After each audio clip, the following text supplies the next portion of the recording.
Turn off your lights. Make sure your doors and windows are locked. Things are about to get spooky. Customer barely escaped an aggressive harasser. By Chemical Dirt 5586. This happened at my work just a few nights ago, and it definitely felt like the case of being in the right place at the right time. I had just gotten back from my break and was on my way back to my workstation when a middle-aged woman stopped me and asked me for help getting into the store's Wi-Fi. After a few minutes of trying to fiddle with it and troubleshooting, we found that her phone was almost completely without service. She reacted to this with a level of distress that seemed to go above and beyond mere frustration over not being able to use an app. I sensed that something serious was going on, so I asked her, "If you don't mind me asking, what exactly are you trying to do? Maybe I can help you figure out an alternative." She then informs me that she was in an unsafe situation. She mentioned a psycho had been trying to follow her and said she was trying to call a friend of hers for help. Despite the fact that I'm technically only supposed to use it for work-related purposes on the clock, I immediately offered to let her use my phone, and she gratefully accepted. Her friend luckily picked up the call from my phone. In our conversation with them, I heard her say things like, "I accepted help from someone whose intentions turned out not to be good, and now he's after me. I'm at Walmart. I'm scared he's going to come into the store and find me. Please come pick me up ASAP." After their friend hung up, I asked her if her friend was on their way and if she was going to be okay.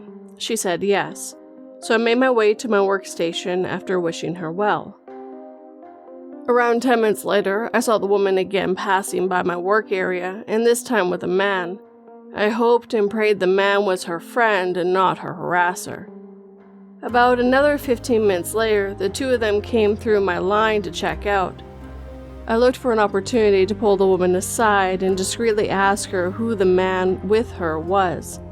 But before I could do so, an old, bald man in a grimy corduroy jumpsuit approached both of them and began very insistently trying to get the woman to get into his car. The man, who I now realized was indeed the woman's friend, stood between the woman and the creep and firmly told him that she would not be going with him. The creep was persistent, and the friend basically had to tell him to screw off before he got the hint and fled.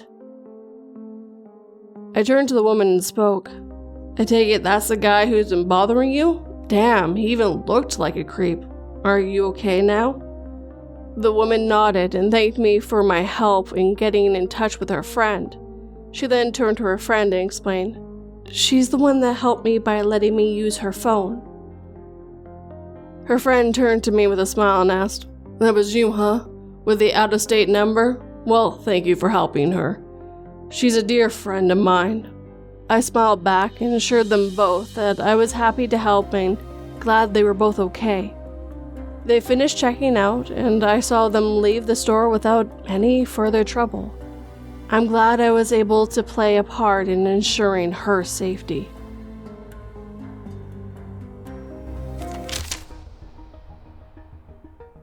Your Siri implant records every single moment of your life from the day you're born, so when the judge began to play my memory from her murder, I knew it was done for. The memories themselves should be impossible to alter, so, despite being found not guilty, I was more afraid than ever before. Siri had edited the video, and I had a feeling it wasn't to save me.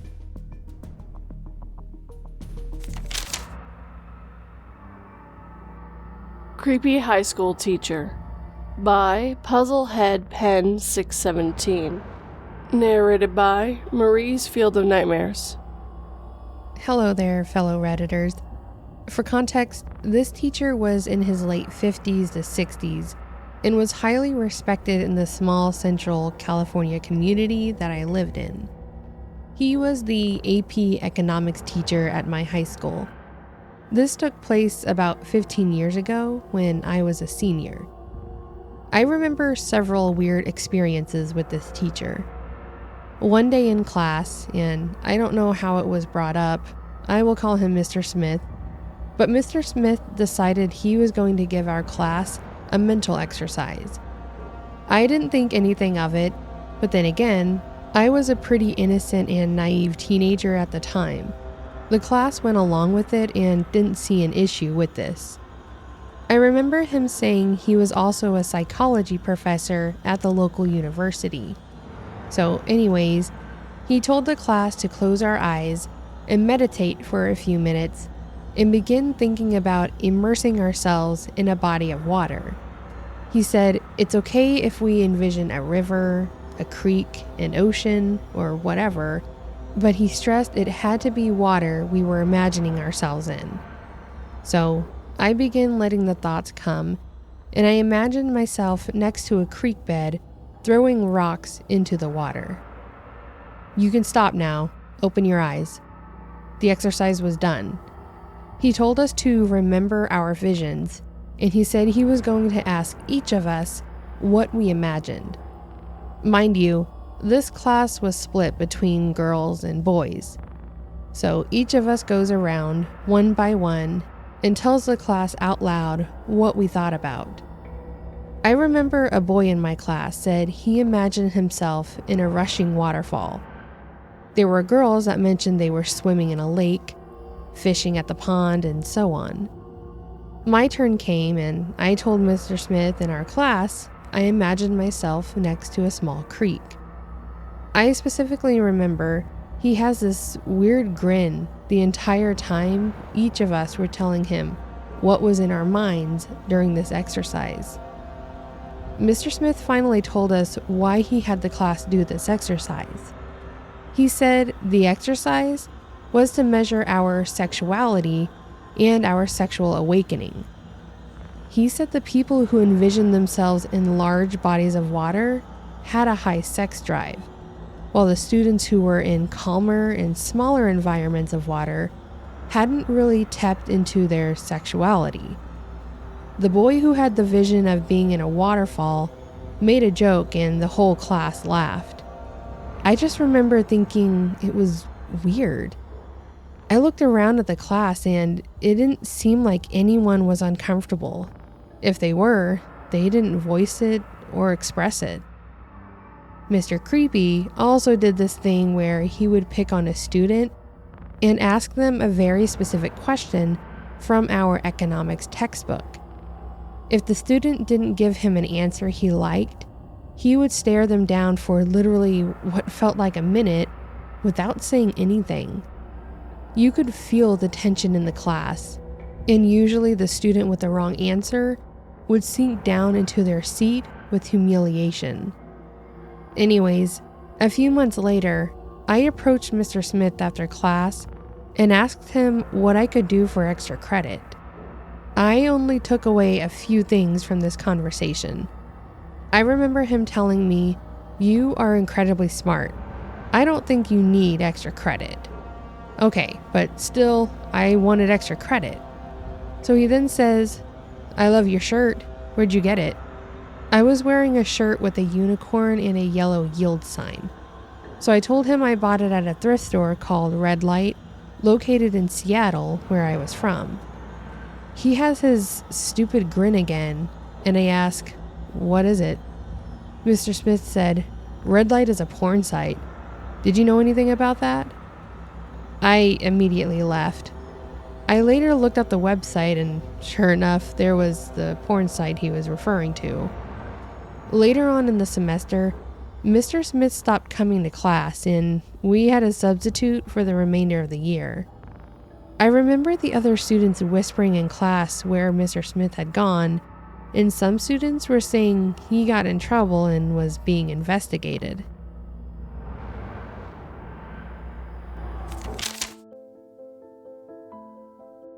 Well, look at you. Aren't you a beautiful thing? He said excitedly. Each limb came from a different person. Each piece of hair was a different color. It took him over a decade to make it, but it was finally complete.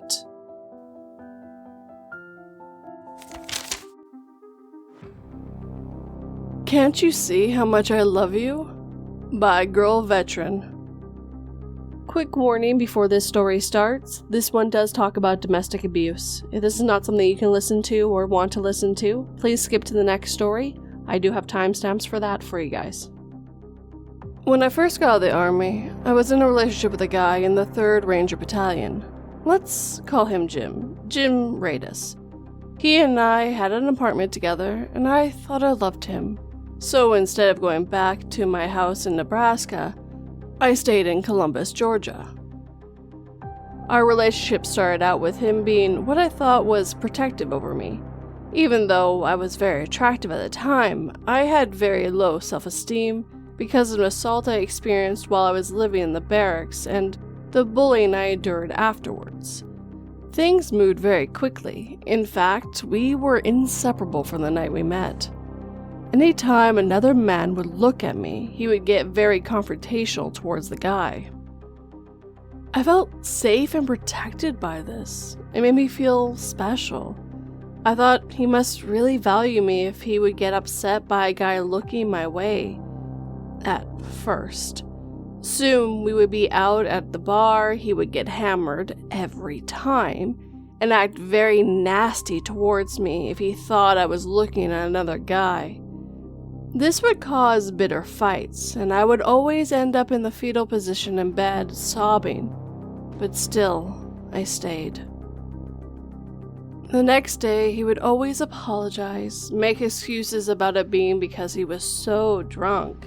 But then he would proceed to explain to me why what I had done was wrong. It wasn't long before I found myself totally isolated from my friends and family. Because he was so insecure, he made me take all of my phone calls on speakerphone. My family begged me to leave, but I was afraid I couldn't get by on my own. Then one night, we came home from the bar in the usual fashion, him screaming in my face and me sobbing. I told him I was going to get a room at a motel, and he lost his freaking mind. He yanked the key out of the ignition and threw them into the woodlands. He then got out of my car and proceeded to kick in the front corner panel of my car. He used so much force that the hinge to the passenger door were bent. I told the insurance company it was a hit and run, or I never would have been able to get the damage fixed. He screamed at me to get inside the apartment, but I couldn't unlock the door without my keys, which he blamed me for. He then grabbed me and started to shove me into the front door, first by my shoulder, then with his hands around my throat, screaming, "Can't you see how much I love you?" I rasped, "No, I can't." He let go, and I fell to the ground in a heap. That night, I had finally had enough. I was finally so angry that I didn't feel afraid anymore. That morning, while he was sleeping it off, I began to make my plans. I started by telling him he had to leave and move back into the barracks. When he refused, I had to get his chain of command involved to make him leave the apartment and go to live in the barracks or on someone's couch in the street, just as long as he wasn't with me. He stalked me relentlessly. I filed for an OP, but he bullied me into dropping it. I knew I'd never be free of him if I stayed. So my parents sent me money via Western Union. This was 2002, and I rented a Persec truck and trailer. Got help from neighborhood guy friends to load it up as soon as the sun set, and I brought it from where I was hiding it. My best chance was to leave under the cover of darkness. I was really sick that night. I was running a fever of 103 degrees. But I knew it had to be then. It couldn't wait. I just told myself I had to get out of the city limits. Then I could pull over and sleep a little bit. I figured I would just drive as much as I could and then rest when I couldn't push any harder. I put my puppy in the cab of the truck with me, towing my car behind the truck, and left. I don't know how, except through divine intervention, but somehow I managed to drive non-stop from Fort Benning, Georgia, to my parents' home in rural Nebraska. I stopped only for fuel, at which time I would feed, water, and walk my little dog, Scruffy, use the facilities, and get food and drink I could afford on my meager budget. I drove 14 hours and pulled into my parents' drive around 10 a.m. Central Standard Time. I crashed on their old couch and slept for nearly 24 hours straight. I still hope nothing for pain and suffering for him. He turned me on to pills, then coke, then crack, all while he was still on active duty. He was a scumbag of a soldier and a man. He reached out to me on social media a couple of years ago. I told him what a piece of steaming shit he was, and I told him to rot in hell. It felt amazing, even after all these years, to say that to him and have him the one stammering. I'm actually glad he reached out to me and gave me the opportunity to verbally rip him to shreds. I'm not afraid of you anymore, Jim. So let's not ever meet again.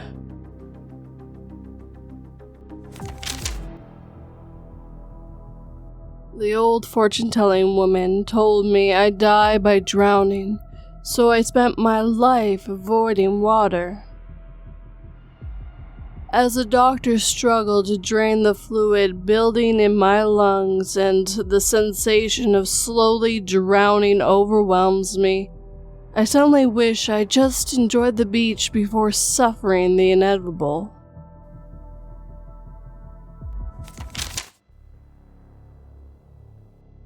Summer of 2009 was horrible, by Anonymoose.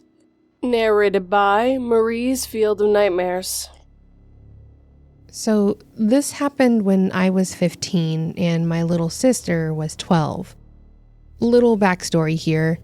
We lived in this small town for several years and it was safe.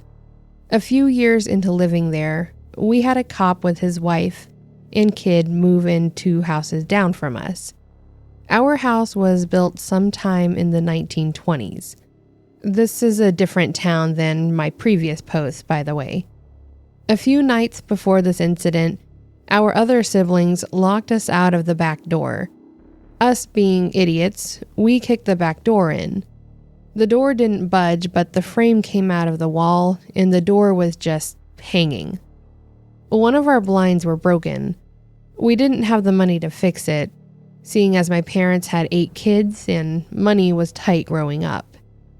Anyways, the blinds were broken behind our TV. On the other side of the window was our garage and our driveway. Next to the driveway, on our neighbor's property, which was abandoned, had tall shrubs. What we didn't know was there was 2 people hiding in the shrubs watching us. I'm gonna leave some details out to make a long story short. My little sister's name will be Candace. My name will be Aria. It was summer of 2009. My oldest brother and his girlfriend was a mile from our house fishing about 10 at night. All of our siblings and parents were asleep. Besides my oldest brother out with his girlfriend fishing, I was sitting in front of the TV watching TV. Candace was sitting on the bed watching TV with me. All of a sudden, Candace and I heard a very loud crashing noise from the back door. We both screamed. We got up, ran to the phone, and called our brother's cell phone. He said he was on the way back because his girlfriend twisted her ankle. He gets home. By this point, we woke everyone up in the house and had all the lights on. My brother tells us to stay in the house. My brother is 6'4", 300 pounds. Unknown to my family, I slipped outside to check with my brother. I know this was stupid of me to do, but I was a curious kid. I saw my brother being really quiet. He ran back to our fenced-in backyard. He gets within arm's reach of this guy, and he steps on a stick. The guy turns and looks back at my brother and takes off running and hops the fence, and he got away, sadly. I didn't see this because I went back into the house after a while. My brother comes in. He tells everyone what he saw, and that it was a guy in all black and he's about 6 foot. That is all he saw. The rest of the night was all calm. My brother on high alert though. The next night, my brother was out with his girlfriend, wherever they were at that time. It was again about 10 at night. Candace and I were watching TV again in the same spot as last time. Again, we hear a loud crash coming from the back door. We screamed again and called our brother's cell phone. He came home again. The whole house was awake again and all the lights were on. My brother goes out and checks it out. This time, he didn't see anyone out there. I forgot to mention both of these times, we looked at the back door. Both times the back door looked like it was kicked in really hard. This time around the frame was out of the wall more. The door was leaning further into the house. We didn't make a police report because we had a cop that lived 2 houses down from us. While he was at work, us kids would help take care of his pregnant wife, bring her over food, play with their kids. We didn't really see him much. And when we did, he was very sweet and nice. But anyways, we told the police officer what had happened. He told us that he thinks there's 2 guys and that they've been stalking our house and watching us. The cop comes over and checks and looks. He said, I believe there's 2 guys. One is the lookout and hides right here in the shrubs. He keeps lookout while the other one does the possible breaking in. He said they had to have been looking through our broken blinds. He said at night they could look in and you couldn't see anything if you looked out. After those 2 nights, there was no attempted break-ins anymore. Fast forward to the fall of that year, our cop neighbor told us. He said, I'm not supposed to tell you this, but we caught a peeping Tom. He's in jail now, about 20 or so miles away. He said that after the peeping Tom was caught, it all stopped and the town was safe again because of it. Candace and I were so freaked out and scared. To this day, her and I have to have all of our doors and windows locked. We check multiple times a day. If any of our curtains are open, we get scared. We close the curtains every time. I'm honestly afraid that it'll happen again. We no longer live in that town, but that thought is still there. Sorry, this is a long post. To this day, we don't know what their intentions were. I think if he would have gotten in, we wouldn't be here today. This is all just scary.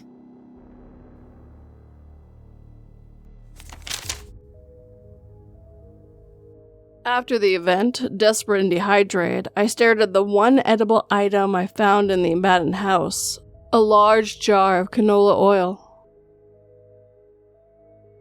After I began to chug it, I cried as I realized it was just someone's old urine, but I kept drinking because it's all I had.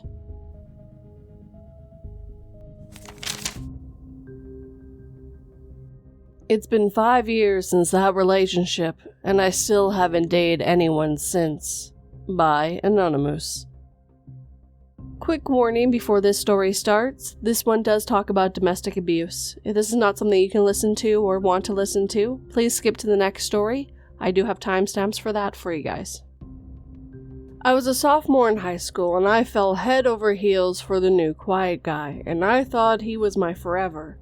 Crazy, but I would actually go on marrying down the road just 1 week after graduation. High school sweethearts. Looking back now, I can see how many red flags I noticed but ignored because I was a young, eagerly waiting to grow up. Fast forward. The night before my wedding day, I was going over last-minute wedding details with Mom, who is easily one of the most caring and selfless people I know, so bless my sweet mama's heart when I asked her if she'd be mad if I decided I didn't want to go through with the wedding. The wedding was, of course, the next day. But, me being me, Mom thought I was messing with her. I couldn't tell her the truth of what was going on now, so I took a deep breath and forced a believable chuckle. She generally thought I was pulling another one of my jokes. I went on to finally tell her the truth almost a year after I escaped him, and she still feels bad about not taking it seriously. No one knew what was going on behind closed doors, but makes sense. I was honestly his biggest PR team.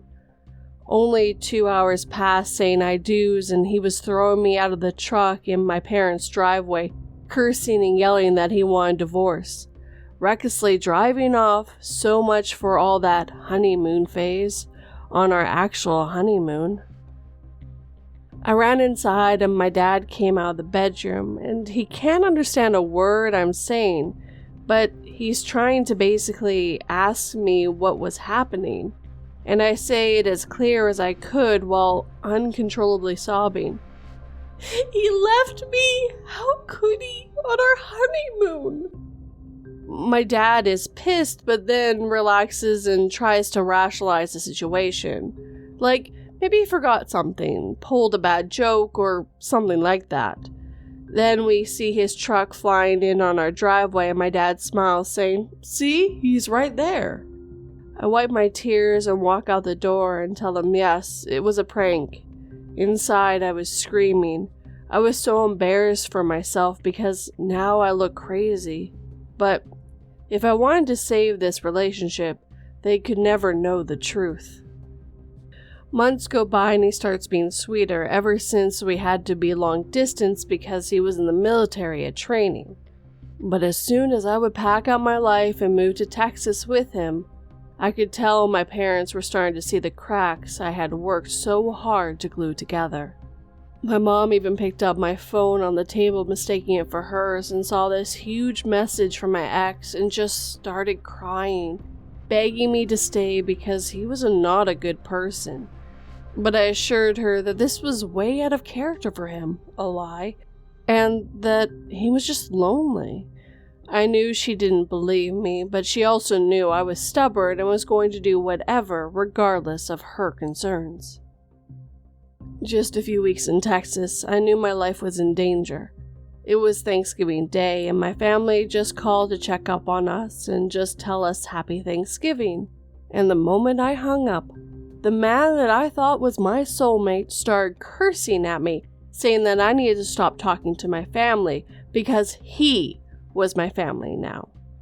I let out a little chuckle, thinking he got to be joking, and he picked up our wedding glasses. I specifically had them made for us, and throws them directly at me, shattering around me. Shocked, I didn't know what to do, so I walked over to the broom and started sweeping up the broken glass. You may be hearing this and think, surely he had been done throwing a tantrum by now, but no. He then throws picture frames at me while I'm sweeping up the glass. Honestly, that broken glass on that wooden floor was just a metaphor for any love I had left towards this man. I broke that night. I stopped seeing him as my other half, and more as the monster I'm now stuck with. I became very depressed, and he loved that. He would break me down over and over again just to get a reaction.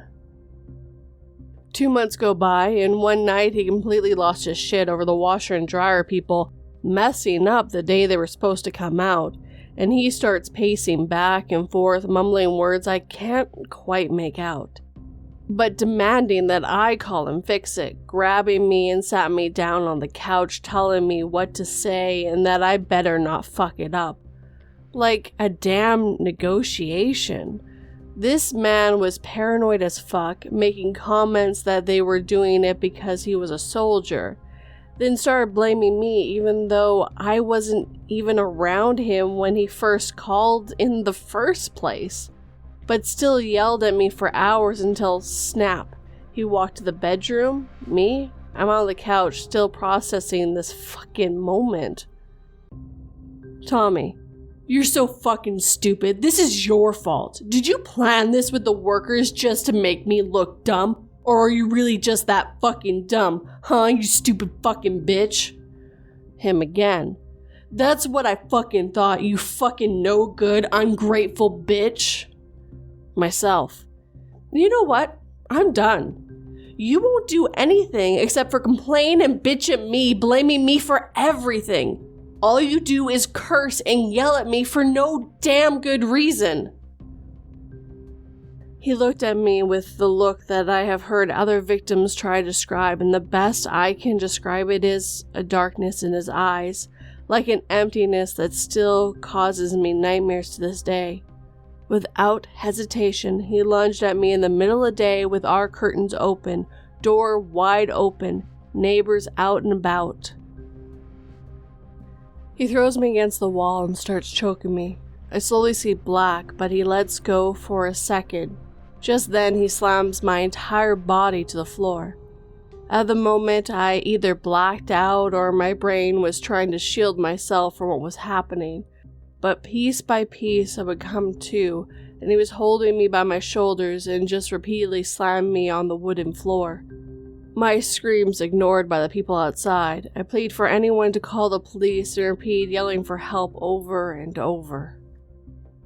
My fight or flight takes over and I choose flight. I run to the main bathroom and lock the door, frantically calling my mom because at that moment I just want to hear her voice, unsure that it would be my last. But my poor mom didn't know the nightmare of that phone call until it was too late.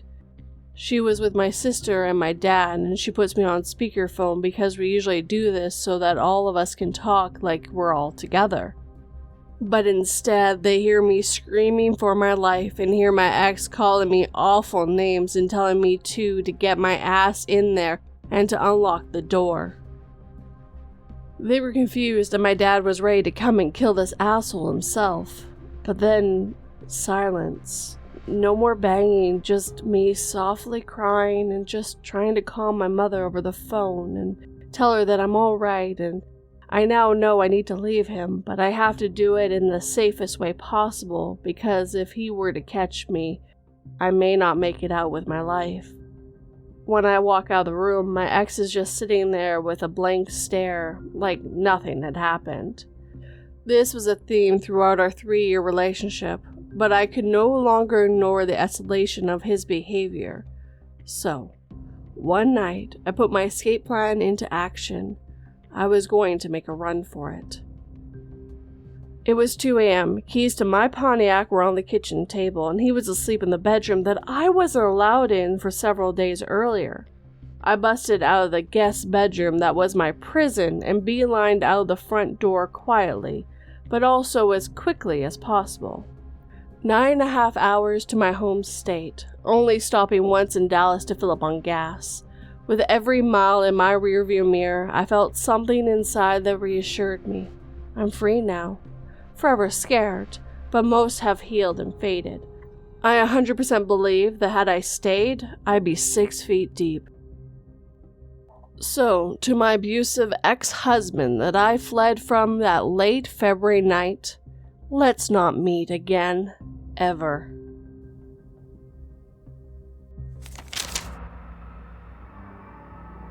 Mercy dogs will alert the medics to the location of wounded soldiers and sometimes even drag the soldiers towards safety.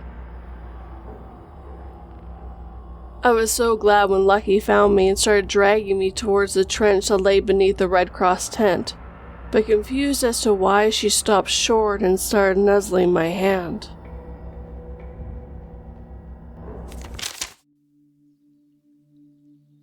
On a New York train with a creepy man, by Anonymoose. This happened back in 2018. I was 24 and my sister was 25. We are both native New Yorkers, and there are plenty of stories I have. I think we all know New York is strange. Anyways, we are both on a crowded train going to meet up with a friend. There were no seats, so we're holding on to the pole. It was already a tight squeeze, but this man and this woman, non-related, got on and held the pole that my sister and I were both holding. We're talking, and I notice the man directly in front of us keeps on looking at us. Like, really looking. I'm already feeling uncomfortable as it is, and it's hard not to pay attention. I try to ignore it by talking to my sister. By the way, we are nowhere near our destination. A couple of train stops later, he eventually says to us, Are you guys sisters? We both look at one another, feeling awkward, and I'm like, yeah? At this point, I'm praying that the train would hurry up to the next stop so we can get off. I know my sister is thinking the same. The other girl is looking at us, and she looks uncomfortable. He smiles and seems to get excited, if you know what I mean.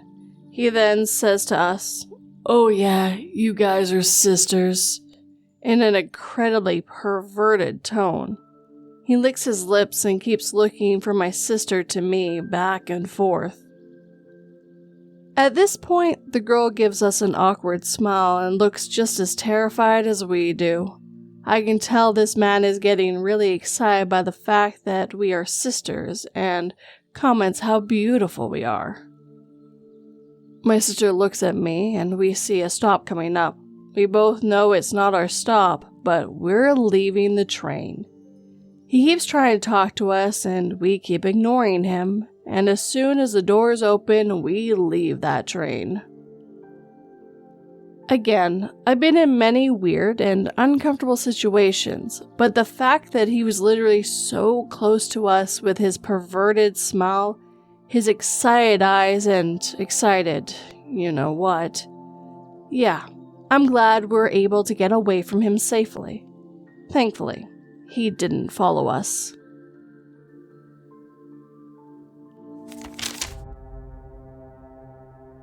Knowing the only chance at a cure would come from future technology, I contacted a ship to slowly lower me towards a black hole on a long cable.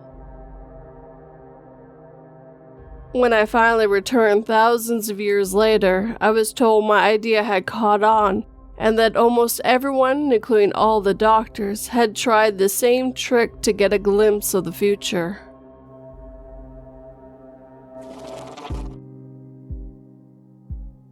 And with that, our time together is coming to an end.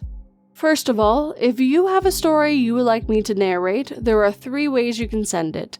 You can go to my subreddit, you can email it, or you can go to my website and hit submit. You can always be anonymous as well if you like. I also like to thank Marie from Marie's Field of Nightmares for joining me this evening to narrate 2 of these stories. You did a really amazing job, and she's a really good friend of mine. So please check her out. As always, all the links are down in the show notes / description box for you guys. Last, but never least, I like to thank the writers who let us read their stories. We had half anonymous and half normal stories this evening, which is unusual. I had, and I can understand, quite a few people wanting to be Anonymoose for this one, so. One of the stories Marie read about the creepy teacher reminded me of a creepy teacher I had when I was in high school. He went into early retirement due to some of the things he was saying. If there's anyone in school listening right now, hopefully just teenagers and older, if a teacher is acting weird and saying stuff that you find inappropriate, please go to the admins and tell them. Those people need to be taken out of the school. There are very clear lines that they shouldn't be crossing, and it's really just disgusting to say those kind of things to teenagers. Just, ugh. Second of all, if you are finding that your significant other, whether you're male or female, is being abusive in any way, the most dangerous part is when you realize and you're trying to escape. That, sadly, is most likely when they're going to end your life. Most places have programs where they can help you get away, but if you have any support system whatsoever still left, try to use it.